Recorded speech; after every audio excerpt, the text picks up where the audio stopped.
Я обращаюсь к вам как медиа-продюсеру, медиа-автору, потому что у вас блог или, в общем, есть свои просто площадки цифровые, медийные, и вы смотрите на происходящее, я бы сказал, со стороны, не как участник, как наблюдатель, как одновременно исследователь, аналитик. Я так себе это представляю, поэтому я к вам как к эксперту независимому обращаюсь.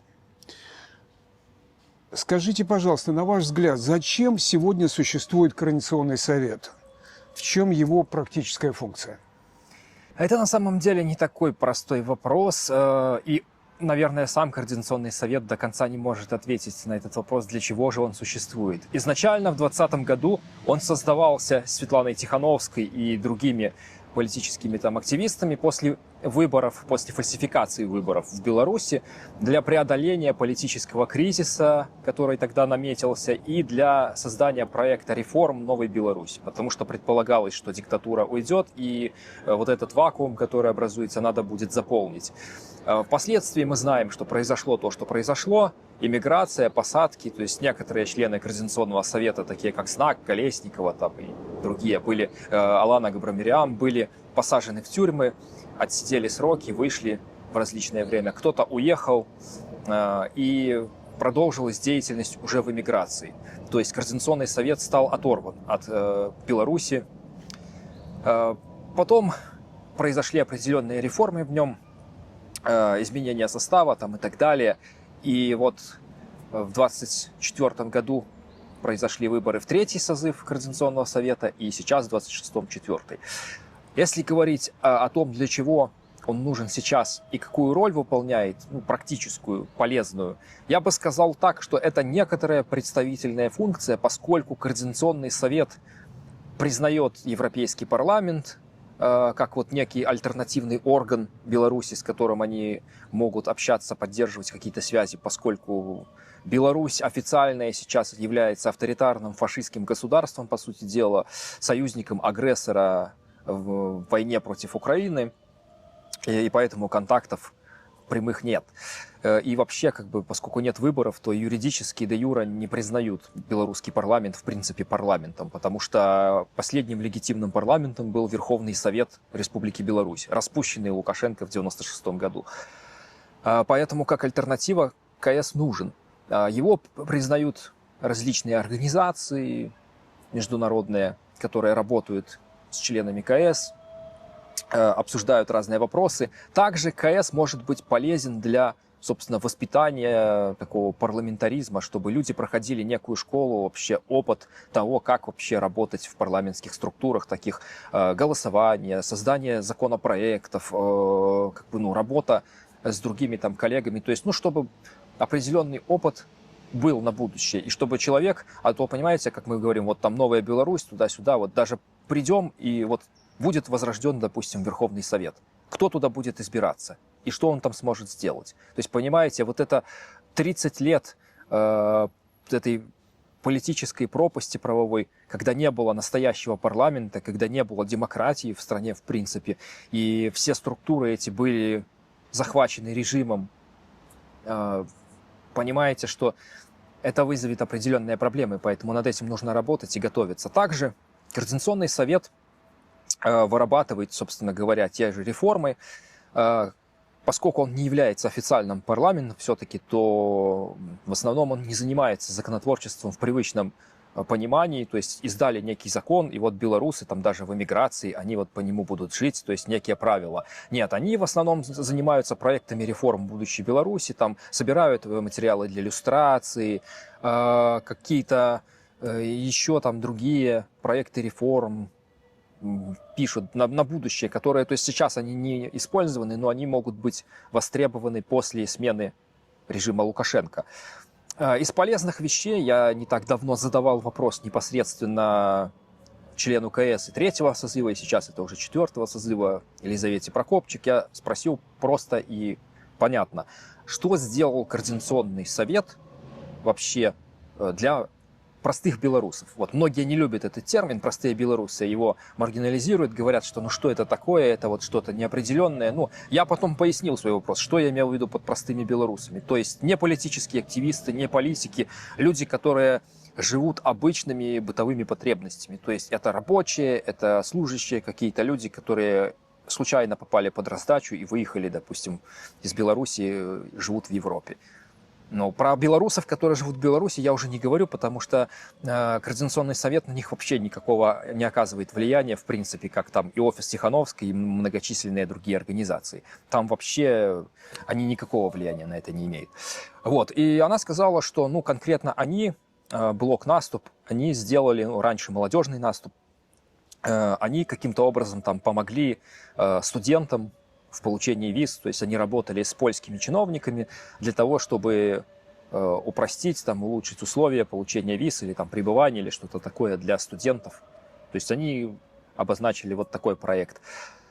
Что еще? Это в основном, как я уже говорил, проекты, связанные с иллюстрацией, какие-то еще такие там концепты, но именно вот такого практического чего-то, повседневного и для обычных людей, вот для сотен тысяч мигрантов, Координационный совет не делает. То, что вы сказали, это звучало, я бы сказал, как больше теоретическая модель, Да, как да, замысел. Именно так. Но все же, можно ли найти вообще смысл в этой цепочке? Те самые простые белорусы. Для меня в этом термине нет ничего унизительного, ничего плохого. Это просто люди, которые живут повседневной жизнью. В этой цепочке Беларусь, то есть простые белорусы, иммиграция, политическая иммиграция и Координационный совет.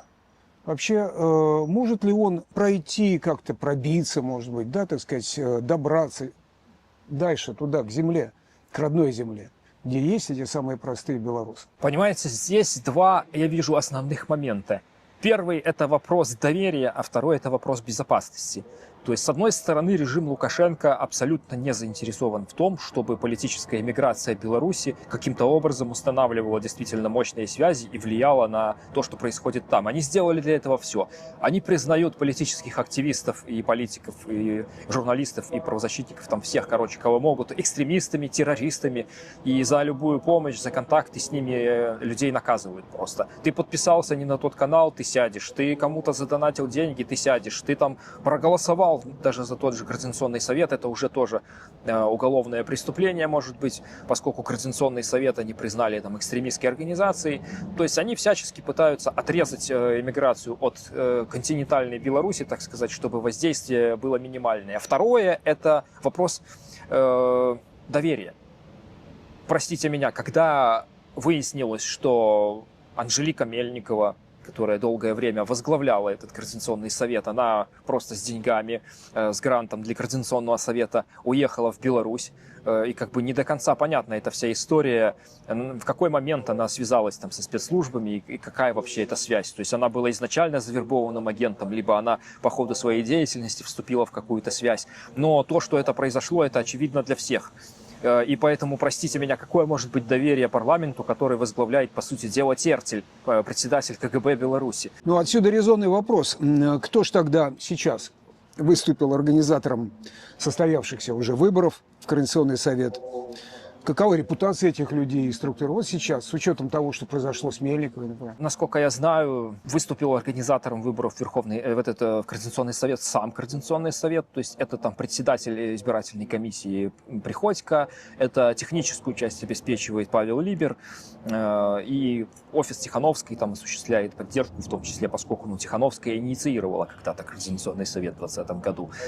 А что говорить о том, что произошло с Мельниковой, этот вопрос, я думаю, не до конца раскрыт. Если послушать, что говорит Павел Латушко, то он говорит, что мы там до конца все не знаем. Там, в общем, такое пытается всячески ответственность с себя снять, поскольку к нему было очень много вопросов. Как так? Мельникова, да, вот вы курируете там этот Координационный совет, и вот оказалось так, что Мельникова прошла. Но если говорить объективно, я скажу так, что у белорусской оппозиции тут, в принципе, не может быть стопроцентной безопасности большой, потому что у нас, в принципе, нет разведывательных структур своих, которые могли бы серьезно заниматься проверкой. Но Но тут важно сказать, что после случая с Мельниковой был вынесен вопрос о необходимости прохождения полиграфа обязательного и там участникам Координационного совета, и вообще, в принципе, там известным общественным деятелям, политикам, которые здесь. И на встрече с Виктором Бабарико я задал ему этот вопрос, и все вот эти люди, они почему-то уклоняются от этой темы полиграфа. Хотя он не является стопроцентным доказательством, он там много где не признается до конца. Но даже сама мысль его проходить, все говорят, нет, зачем, что это такое, да как это вообще. Очень странно. Это тоже вызывает большое недоверие. Почему? Если ты честный, если тебе нечего скрывать, и ты ни с кем не связан, то почему бы тебе не пройти полиграф? Ну, это просто формальность. Прошел, задали вопросы. Все. Кто изъявил желание, кто баллотировался, а кто не захотел? Что это за вот те и другие субъекты? Кто это такие? Изъявили желание, ну, это, конечно, блок Латушки Губаревича. Они заняли большинство, 34 мандата получили в этот раз. Конечно? Потому что это их, в принципе, орган и есть. То есть он, главное, я так понимаю, для чего он существует, это для осуществления вот какой-то их деятельности, проведения каких-то их проектов, потому что они контролируют его, то есть это и прошлый созыв, и сейчас Латушка имеет значительное влияние. Он не контролирует с помощью этого блока на 100% все, но в союзе с другими блоками, которые тоже, скажем так, там Европейский выбор, например, Валерия Мацкевича, понятно, что все вместе вот так они смогут получить абсолютное большинство и либо заблокировать неугодный какой-то проект, либо наоборот продвинуть свой. Поэтому, ну, им это нужно. Если говорить о том, кто в этот раз не пошел, это главной такой, наверное, сенсацией было блок Прокопьева-Егорова, который в этот раз не участвовал.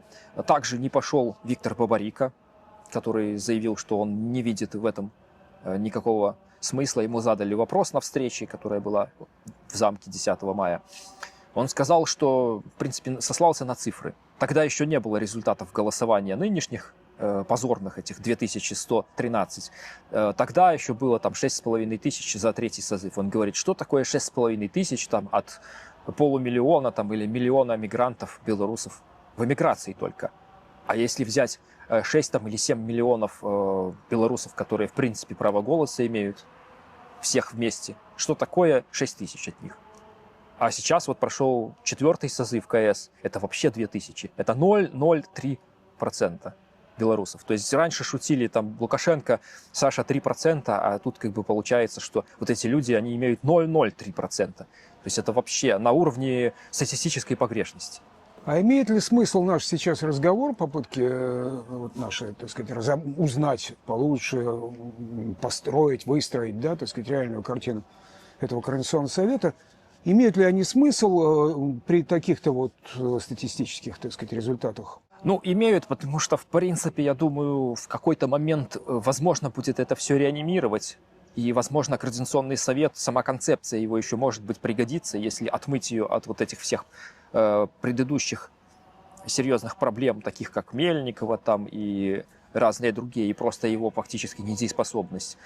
В принципе, идея это хорошая.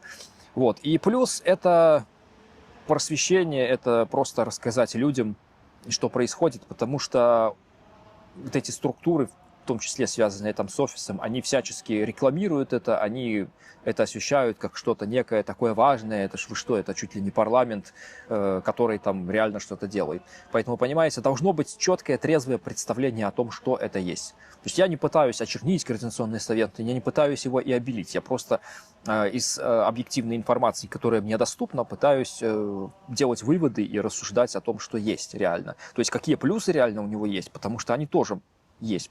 В принципе, могут быть плюсы от этого. И какие есть минусы. И объективная критика. Поэтому это, конечно, важно. Люди должны знать. Все-таки, если можно, как можно четче, плюсы и минусы этого самого Координационного совета. Кратко и четко. Плюсы – это выработка неких реформ на будущее Беларуси, это воспитание парламентаризма, чтобы были люди подготовленные, которые прошли этот институт, это связь с различными европейскими и мировыми организациями, то есть люди занимаются деятельностью политической какой-то, варятся в кругах этих, ездят на конференции, у них устанавливаются связи с чиновниками европейскими, и потом, если что, хотя бы будет там Европе, Америке, они будут знать хотя бы с кем разговаривать, разговаривать, потому что, ну, приходят какие-то люди, никто не знает, кто это, что это, как, а так уже, как говорится, выработанный вот некий полукруг людей, с которыми можно работать. А минусы? Минусы в данный момент – это отсутствие реального какого-то влияния, отсутствие связи с Белоруссией, в принципе. Это отсутствие официального статуса, чтобы принимать законы какие-то, поскольку он не является все-таки официально парламентом, он не может издавать законы, имеющие юридическую силу. Прям. Подорванная репутация его. Ну, вот это основной минус. Система голосования, вот этого цифрового, ведь правильно? Система голосования. Насколько она оказалась прозрачной и защищенной от накруток, от вообще манипуляций, от спецслужб? Смотрите, сразу, когда была организована эта система, даже, ладно, еще до самих выборов, один из основных моментов, почему, я думаю, туда не пошли и Бабарика, там, и много кто другой, это как раз вопрос прозрачности и честности. То есть, да, это электронная система, но возникали вопросы как к безопасности, которые потом и подтвердились, так и к тому, насколько прозрачно и честно осуществляется голосование. У меня нет реально данных, то есть я не вхож в эту структуру, чтобы утверждать прям вот фактами, что вот было, например, накрутка там. Потенциально недоверие в этом плане было, потому что предлагали вместо этой платформы, допустим, использовать независимые там европейские платформы наподобие, там, не знаю, эстонской iVoting, например, которые там прозрачные, защищенные по данным, по всему, и, короче говоря, которые точно не позволяют осуществлять ни накрутки, там, ни в плане безопасности, они защищенные, но почему-то отказались. То есть они выбирают свою платформу именно почему-то, разработанную Либером, да, и почему-то именно за это держатся. Интересно, почему? Ну, естественно, логично для правдивости, для объективности обращаться к сторонним совершенно площадкам, платформам. Да. Счетным. Да, но категорически нет. Потом вот вопросы, связанные с полиграфом, тоже. Это еще третий созыв, тоже категорически нет, это все заблокировали. И сейчас, как бы, если говорить про безопасность, то да, возникли проблемы. Вот вы, наверное, слышали, что Маркелов заявил тогда, когда вот было голосование, что есть проблемы с безопасностью, некий анонимный пользователь имеет доступ к серверу, то есть это, ну, такая вот информация. Потом мы знаем, что там были атаки вообще, и изначально там на одном сайте проходило голосование, потом перенесли на другой сервер, потому что блокировали, я так понимаю, спецслужбы белорусские.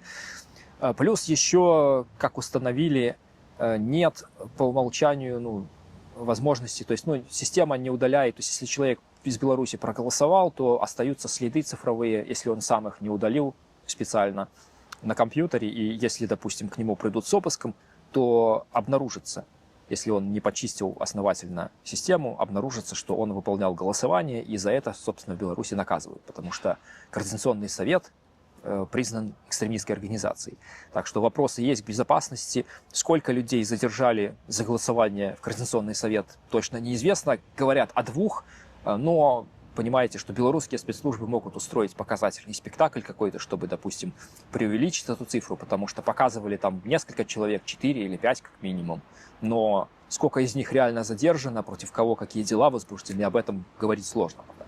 Как итоги голосования отразили реальную, ну, а не декларированную популярность кандидатов и фракций? Ну, на самом деле итоги были прогнозируемы, и многие люди говорили о том, что будет там до 2000, там до 3000, ну, больше 6, то есть никто особо не прогнозировал, что будет больше, чем в прошлый раз.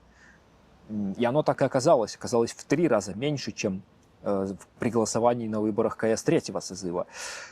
Итоги отражают несколько моментов. Первый из них – это, конечно, безопасность, кто-то из страха не голосовал. Второе – это, конечно, безразличие, то есть кто-то считает просто, что эта структура, ну, не знают о ней, либо просто не понимают, каким образом она повлияет на их судьбу и вообще хоть на что-то, поэтому не видит смысла, то есть, в голосовании. Кто-то не доверяет Координационному совету. То есть это конкретно вотум недоверия, потому что Координационный совет ассоциируется с Павлом Латушко, с НАУ, с офисом Тихановской. И к этим структурам доверия у белорусов нет. Не только в самой Беларуси, но и в эмиграции. Поэтому кто-то не голосовал именно по этой причине. Да, немножко пытались внести некоторый интерес в это. Туда пошли на выборы блок «Белорусы. Действия». Это преимущественно бывшие политзаключенные. Там Юрий Зинкович возглавляет, да, этот список.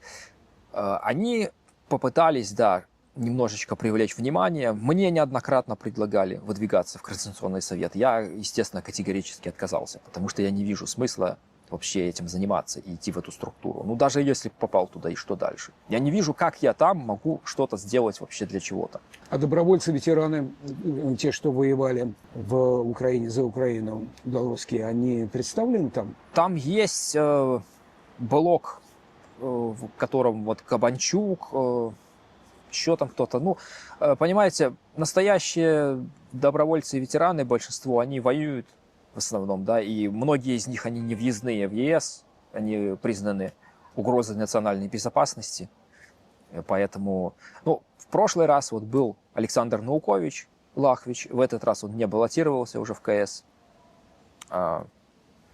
поэтому не знаю, кто еще там представлен. Щегельский, ну, Щегельский он был информационный какой-то, да, занимался работой в полку Калиновского. Ну, многих я знаю, конечно, там, но прям все по фамилии перечислить я вам не смогу. Этот состав, насколько он политически независимый, вообще независим от внешнего влияния? А от внешнего влияния вы имеете в виду что? Ну, оно же разное может быть, Да. внешнее влияние. И как и белорусских политических здесь, на выезде в оппозиции структур, так и европейских. Если говорить вот про блок белорусов действия, да, бывших политзаключенных, я думаю, что это независимая структура, но они имеют всего 4 мандата в нынешнем Координационном совете, а это довольно-таки мало, и поэтому для того, чтобы им что-то провести, что-то сделать, в принципе, им придется очень сложно потрудиться, им придется найти каких-то союзников, коалиции там построить, чтобы добиться каких-то целей. Потому что большинство занимает блок Латушки и Губаревича, потом там ОГП, там всякие, и Европейский выбор и так далее, которые, в принципе, союзники. Так что не знаю. Ну и в конечном счете, так я понимаю, что они союзники офиса Тихановского. Да, это структуры родственные, и они составляют единую экосистему. НАО, ОПК, офис Тихановской. Каким, на ваш взгляд, мог бы быть первый практический шаг вот этого нового состава Координационного совета? Шаг, который мог бы доказать свою состоятельность и пользу? Ну, некоторые представители уже заявили изначально, когда шли в Координационный совет, что они собираются его реформировать, либо, как, по-моему, из блока «Ваш голос» говорили о том, что если за 3 месяца Координационный совет там не получится изменить кардинально, то есть там не будут достигнуты определенные изменения, то его надо вообще распустить. То есть главное, вот, что они говорят, это реформы или вообще его ликвидация, потому что заниматься деятельностью ради деятельности просто пустой, которая ни к чему не ведет, это тоже не вариант. То есть это, что я вижу, что они могут сделать, это вынести жестко на рассмотрение всех того же, да, Координационного совета и привлечь прессу публично, заявить прямо: смотрите, что вообще происходит, что это вообще, для чего мы собираемся, кто мы такие. Если мы хотим действительно кого-то представлять, иметь какое-то влияние, мы должны пересмотреть все происходящее. Мы должны повысить степень доверия белорусов, и мы должны повысить степень, в принципе, вообще какой-то полезности Координационного совета. То есть мы должны заняться рассмотрением и практических, в том числе, а не теоретических работ, как мы можем помочь белорусам в эмиграции. В первую очередь поговорить, собрать какие-то, да, вопросы, на какой-то, может, цифровой платформе объявить там голосование, либо открыть там почту для сбора информации. Просто: люди, что вас интересует? Вот мы ваш протопарламент, да, вот здесь в эмиграции. Давайте соберем вот просто вопросы, все ваши сложности, что, и просто подумаем, что мы можем сделать над этим. Вот реально, вот что у нас есть, какие возможности у наших партнеров, с которыми мы работаем, европейских, и просто мы попробуем хоть что-то сделать. Вот тогда, я думаю, степень доверия повысится, потому что если ты отправляешь, допустим, вопрос, там, у меня там с документами проблемы, не могу получить, или там еще с чем-то, но все это собирается, смотрит, какие вопросы действительно многих людей беспокоит, на что больше жалуются, что больше предлагают, это все обобщают, выносят. И вот ты понимаешь, что ты обратился, и смотришь, начинают что-то делать. Пошли там к чиновникам польским, там, к литовским и сказали вот то-то и то-то, вот то-то и то-то. Давайте работать по этому вопросу. И ты понимаешь, что это нужно. Ну, прошу прощения, мне кажется, за 6 лет можно было, и, наверное, уже это и так есть, все понять, то, о чем вы говорите. То есть такую ревизию проводить, ну, это, в общем, псевдодеятельность, на мой взгляд. Ну, этим просто вообще никто не занимался. То есть, ну, никто не пытался реальные проблемы решать. То есть он существовал и существовал. Решать, да, но знать о проблемах, мне кажется, за 6 лет можно было узнать. О проблемах-то да, но просто люди разные. То есть кто-то избирается в Координационный совет, человек, например, он, может быть, там 5 лет просидел в тюрьме, сейчас он только вышел, откуда он знает, что 6 лет было. Он только вышел, он сейчас начинает разбираться и в сути миграции, какие вообще у них проблемы там, здесь, поэтому, ну, это, я думаю, логично все равно.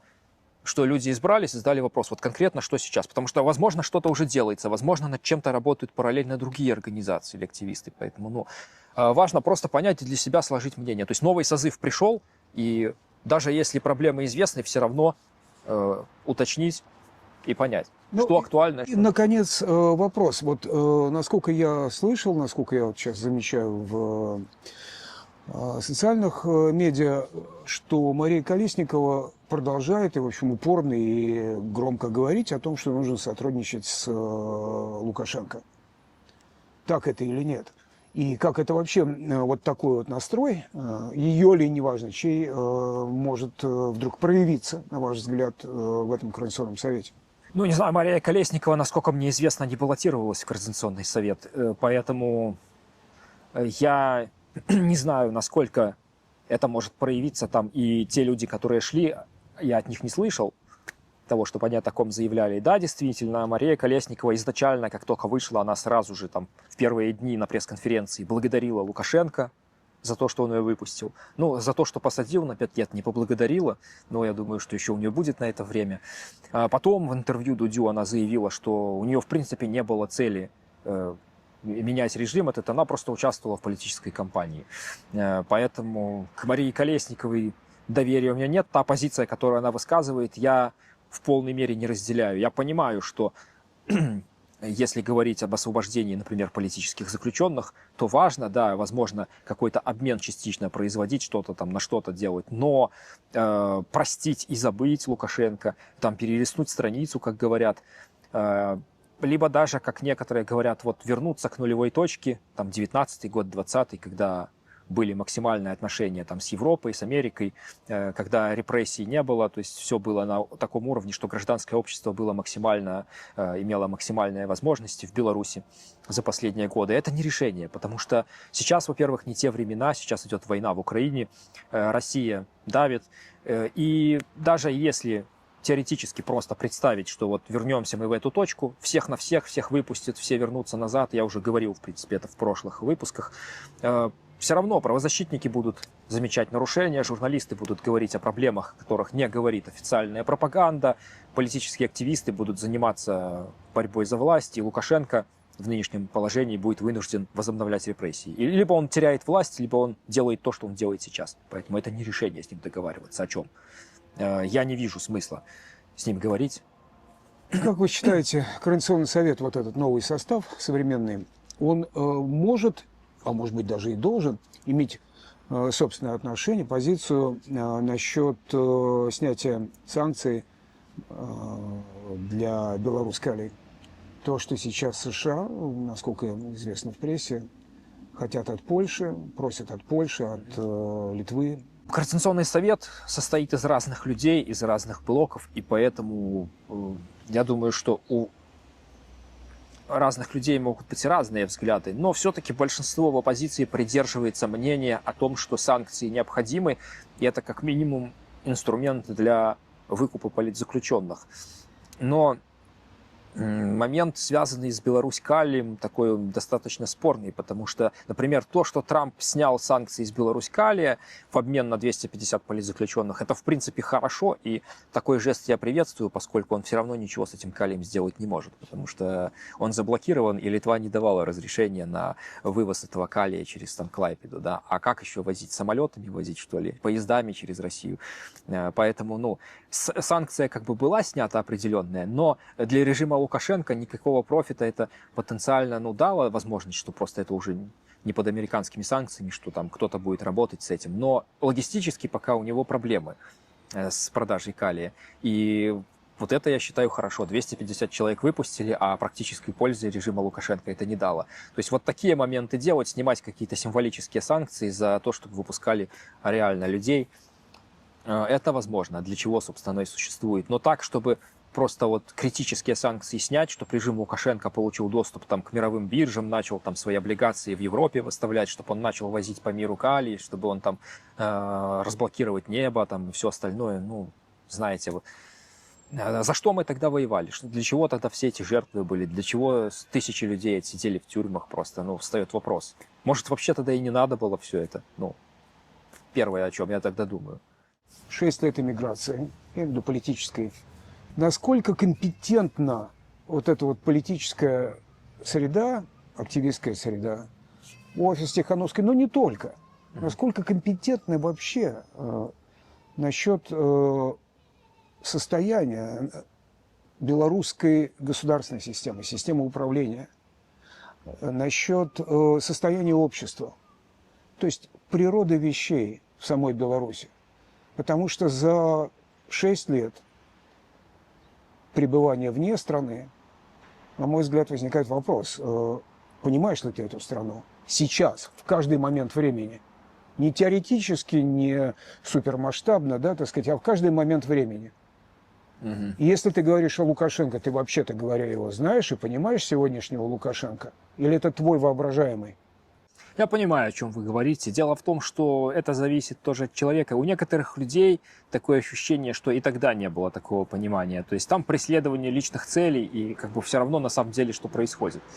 А если говорить сейчас, я думаю, что есть компетентные люди, потому что тот, кто действительно хочет, кто интересуется ситуацией, кто поддерживает какие-то связи там, потому что, ну, многие люди там, да, бывшие чиновники, бывшие там силовых структур, то есть у них какие-то могут контакты, что-то оставаться, и в принципе люди получают информацию, и инсайдерскую в том числе теоретически могут. У кого-то, даже если взять простых людей, у них там либо родственники живут, либо друзья, либо кто-то приезжает оттуда сюда, с кем-то встречаются, либо удаленно даже по видеосвязи разговаривают. Есть определенные как бы, да, новости, что-то смотрит, поэтому, ну, в целом понимание есть, но, безусловно, не у всех. Тот, кто стремится к этому, тот, кто хочет его знать, у того еще оно есть. Мы все-таки не 20 лет, еще и не 30, пока находимся в отрыве, еще не сменилась эпоха, поэтому, в принципе, понимание, я думаю, что есть. На ваш взгляд, кто, это могут быть имена или какие-то названия, кто наиболее трезвый, кто наиболее сведущий, объективный в своем представлении о Беларуси здесь, я имею в виду в политической диаспоре белорусской? В политической диаспоре белорусской не знаю, нужно ли называть имена, как бы, да, не повредило бы ли это, смотря к чему бы это могло привести. Я думаю, что общем можно обойтись тем, что есть такие имена. Они имеют влияние на выработку тех или иных решений, на отношения с европейскими властными структурами? Думаю, что нет. Если бы да, потому что у нас бы все пошло, наверное, по-другому. Если бы такие люди имели какое-то влияние.